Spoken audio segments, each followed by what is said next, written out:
اولین قدوم رسول الله صلی الله علیه و سلم به مسجد قبا میرسند. مسجد قبا در رسول قدم میزنند، میدراین، میگه اصحاب با یک شکوه و ولوله، میگه همه در پیش رسول الله. وقتی که قبا در قدم میزنند، پیامبر شیشتگی بده، اصحاب میگه گمان کردیم که پیامبر از آسمان خبر گوش میکنه. گمان کردیم که رسول الله از آسمان خبر گوش میکنه. بعد از او ایستادیم، گفتیم چی هست فرستاده خدا؟ میگه گو حوضی اگه استقبال کنه یا بهشتی پیشتون میدروید. همه میگه حیران شدیم که کیه این بهشتی کی میدرو آمده باشه. ناگهان میگه در این مسجد کلام بود، میگه صحن مسجد یک انسان میدرو، لباسای چنگ، بدن ها کپیدگی، روموی ها ژولیده، میگه میدروید سهیل ابن سینان. این تاجر بود، 100 شتر متریال گازوار میزنه و مکه میدرو که زنش خبر میده که پیامبر از مکه هجرت کرده. همون 100 شتر مال و متاع میپرتوید، سر در بیابون میزنه که رسول الله رفته گفته. بعد از اون میدروی میگه نفر بیشتر را دیده؟ میگن بله. میگه صحیب تجارت مبارک شود. میگه چی تجارت؟ میگه ساعتی پیش خدا وعدت داد منده. او چی داد؟ و من الناس من یشری نفسه ابتغاء مرضات الله. ای پیغمبر، از گروه مردم نفرای هستن که به خاطر تو تمام تجارت پس پا میزنه، کپوی تو میبیایم.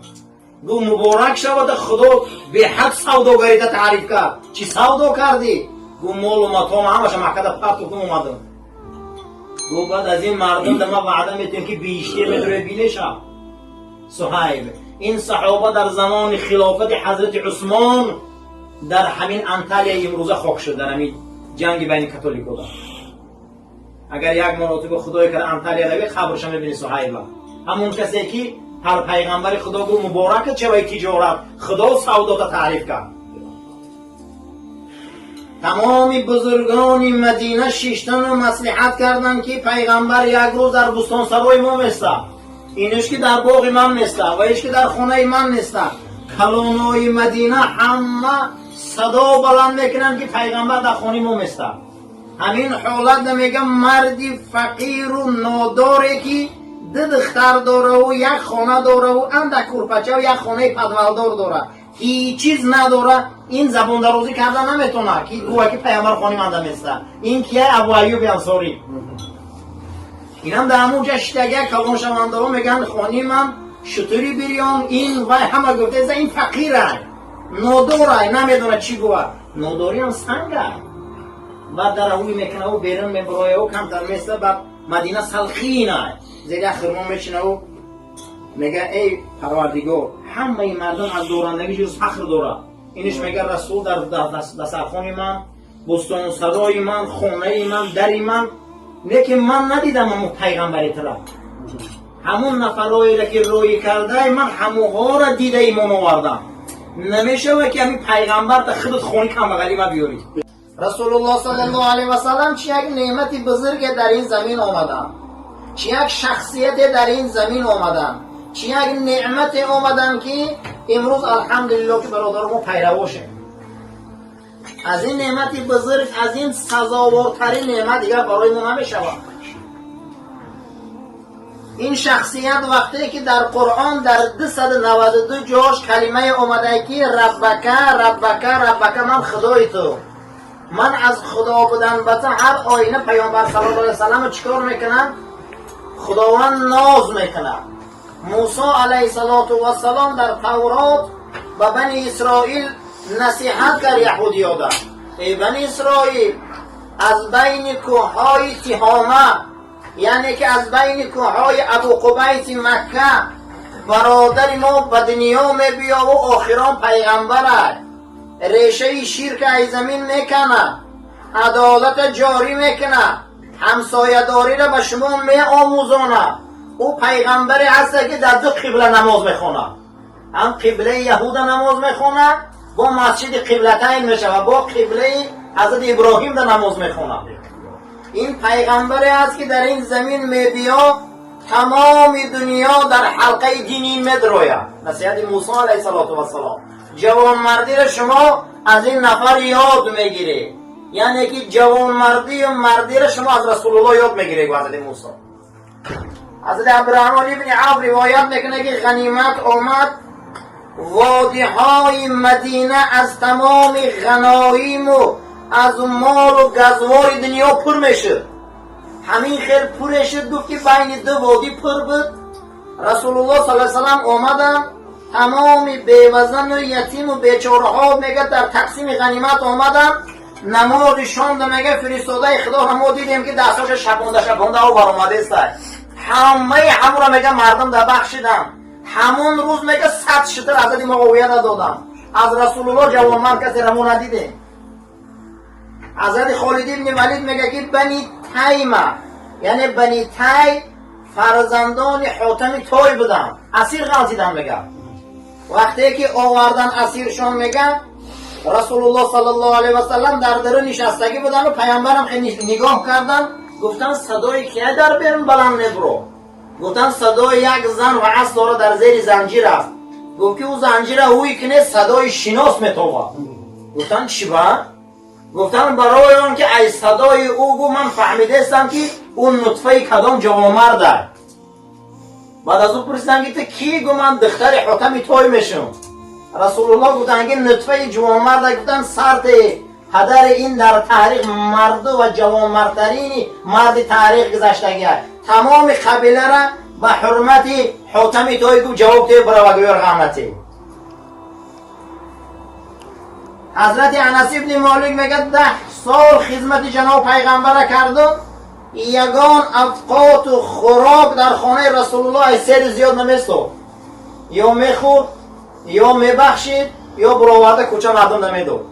من ندیدم یگان بود. روز از غنیمت میگه کرته های زیاده با رسول الله صلی الله علیه و سلم اومد. میگه پیامبر اکرم کرته ها را تقسیم کردن. همین حالت شیشان شونده بود که یک یهودی بچه در آمد و از پیامبر پرسید یک کرته هم بچی. میگن پیامبر کرته های غنیمت تمام شد. حضرت علی میگه کم در شیشته بودیم که رسول الله همون جیله که مسجد رویشون پوشیدن میانشون بستیان، کرته بدنشون آوردن در همین یهودی بچه دادن. بعد از اون گفتم که فرستاده خدا شما کرته نداره این خدا نمیتی اخی. مگه وقت امید کرده اومده.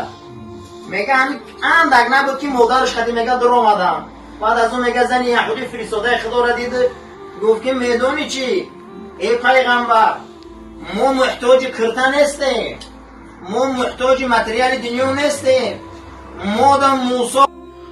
انا همین میگن برادرها اخلاق، انا همین میگن عرفان، انا همین میگن علم، انا همین میگن عین عرفان. برای انا همین هر یک انسان باید عرفان داشته باشه.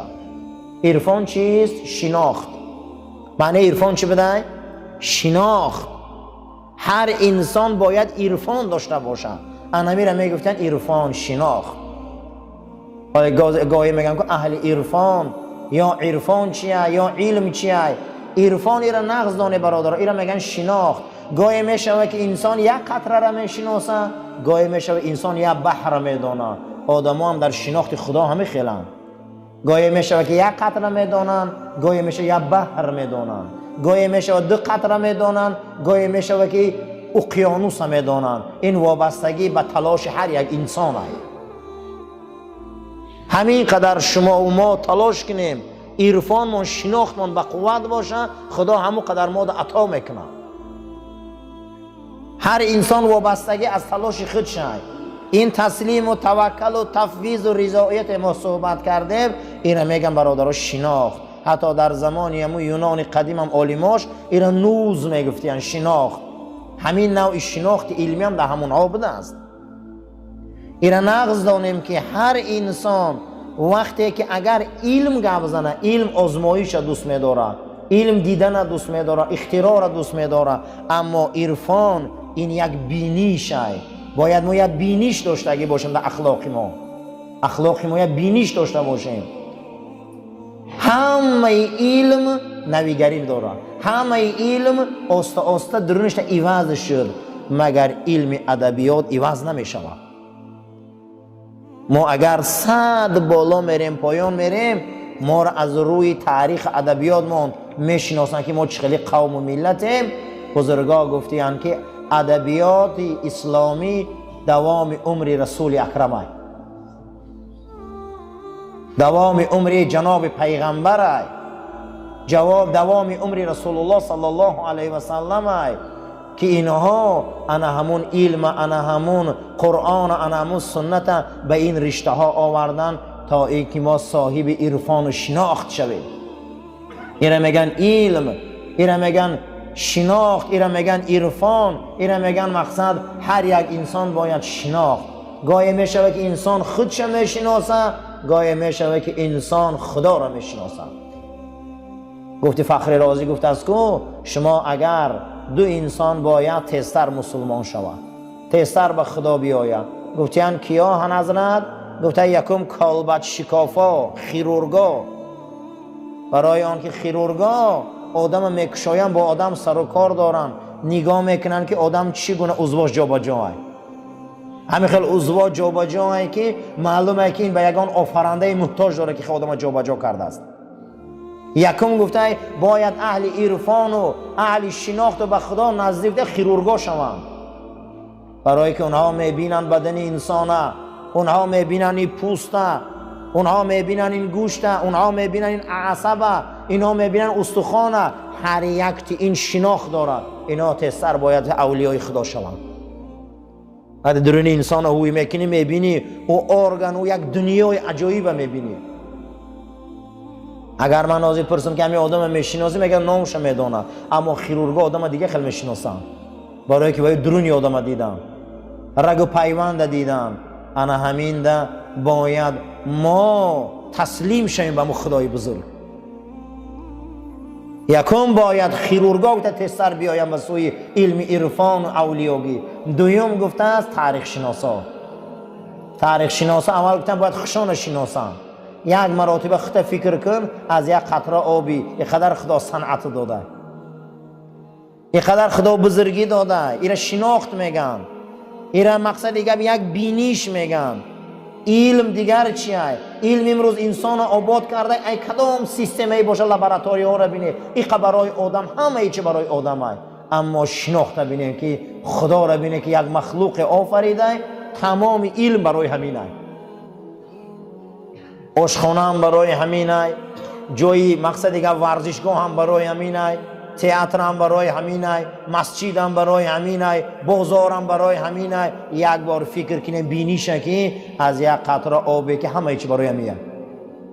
جنت هم برای همینه، دوزخ هم برای همینه، پیغمبر هم برای همینه، عرفان هم برای همینه. فقط دیدار حضرت دوست خدا هم در جنت برای همینه. بیمار ما در دکترخانه میمونیم، تمامی شرایط میکنیم، اون نقض میشه و نمیشه و او را باید ما از خدا بینیم. انا میگم تفویض میگم، همه شرایط کردی. بسیاری بیمارا بیچارا شرایط میکنن، شونا با دنیا میگذرن، تمامی کارا میکنن و از دنیا میگذرن. فرزند میبرن در دانشگاه میمونن، همه شرایط میکنن اما ناموفق میشوند. اینا میگن تفویض. اگه بیا به خدا سپارش که انامین باید باشه. تفویض همین بوده است که تمام امر به سوی خدا روانه میکنی. جود جوانمردی میبینی، سخا تیندگی میبینی، صدق راستی میبینی، کذب دروغ میبینی، فریب میخوری، شکست میخوری، غلبه میکنی. اینا میگفتیان تفویض، اینا به خدا روانه کن. دویم ریشه اخلاق حسنه همین بوده. بسیاری انسان ها نغز سر میکنن، بیزیب تمام میکنن، کاری نغز میکنن، بیچاره عاقبتش خوب نمیشود. برای همین الله جل و علا شأنه در قرآن فرموده اعوذ بالله من الشیطان الرجیم لکی لا تسوا علی ما فاتکم. بسیار زیقی غصه نخوری اون چیزی را که ای دست داده. بسیاری چیزا را ما ای دست دادیم، برای غصه نخوری، میگه وای به خدا سپاری. من یاشیمون رفت، جوانیمون رفت، شانس و کارهای خوب داشتیم از دست رفت، بسیاری چیزا داشتیم همین چیز ای دست رفت. زیق نشوی. لکی لا تسوا، هیچ محل غمگین نشوی علی ما فاتکم. بسیاری چیزا را ما ای دست دادیم، زیقی نکنی دیگه، غمگین نشوی. رفت او دوره گذشت. برگذشته صلوات. ولا تفرح لما آتاکم. با خرسندی نکنه که او چیزی که در دست شما داده. خرسندی نکنه که از پشت هر خرسندی امتحان ای. ای پشت هر یک چیزی که در دستمان داده امتحان ای. شاید همین فرزندامون امتحان مون شوند. شاید همین پولی دادگی خدا در ما داده امتحان مون شود. شاید همین دنیایی که ما داده با امتحان مون شود. ایدم خرسندی نکنه. خرسندی نکنه میگه بسیاری در خدا. شاید که هر چیز آخرت شه انجام شه چی گپ میشوه امتحان شه نتیجه شه به نظر گیریم. ما نمیدونیم که آینده همین کرولی چیه. ما آینده شه نمیدونیم. ما نمیدونیم که عاقبت هر یک کار چی میبره بالای سر ما در این میگه خرسندی نکنه زیاد. بسیاری من در تولد فرزندامون خرسندی میکنیم بعد کلان میشن به هر دردی سرمون میشن. در دارایی پول خرسندی میکنیم بسیار دردی سرمون میشن. در گرفتی ماشینای سبک‌رو خرسندی کردن بسیاری انسان ها همون ماشینا آفتش که بین رفتن. چیزی که در دست داریم اودم خرسندی نکنیم. چیزی که ای دست رفت اودم زیق نشویم. چیه این؟ توکل و تفویض. معنی تفویض چی بوده؟ که به خدا ماش روانه کرد. من حاضیم اومدیم در مسجد شیشتیم طهارت داریم منتظر نماز شامیم. یک وقت میشم که یک عمل ناشایسته میکنیم شام ثوابش از بین میروه. معلومه که به خدا روانش که خدا قبولش نکرده و خدا با داره قبول داره ناقبول داره و موردی پذیریش داره که قبولش نمیکنه. انا میره میگفتن دیمانگیش تفویض اخلاق مسلمان بلند میکرده. تربیه مسلمان بلند میکرده. یک انسان میخیزه رهی دراز تای میکنی سرزمین میبیون اما یا بیمار میشه و خونهش بیچاره دست خالی میروه. اکی را تفویض به خدا کنه. تفویض به خدا کنه. بسیاریامون میبینیم در همینجا پیش یک برادرمون اگر همون مبادا خدمت کرده نتونمونه در بالا مونده میروه تو من آوردی تو من این کردی اون کردی گریبونش همه قبیم عزیزم این خطا های. این تفویض های. ما نمیدونیم پگه چی گپ میشوه. ما نمیدونیم پگه چی گپ میشوه. شاید که پگه هم آدم از دنیا گذره. شاید هم آدم به یک بیماری گرفتار شود. شاید هم انسان به یک تهمت گرفتار شود و ما هم گریبانی او را قبیده میگردیم. مسلمان باید تفویض داشته باشه. معنی تفویض چی بوده؟ چی کاری را که میکنی و کردی با نتیجه و آخرت و عاقبت و خدا طلب کرد. که پروردگار مهربان نسبت این کار چی میگه؟ پروردگار مهربان نسبت عمل چی عمل اجرا میکنه؟ اینا میگفتن تفویض. برای همین خداوند همه ما را اهل فراست کنه و ما را اهل فهم کنه و اهل درک کنه. عاقبت کارمان خدا با خیر و ایمان ما به سلامت کنه. اللهم ربنا آتنا فی دنیا حسنه و فی الاخره حسنه و قنا عذاب النار و صلی الله تعالی خیر خلق محمد و علی اصحاب الاجمعین. آمین یا رب العالمین. سفر راست گیره.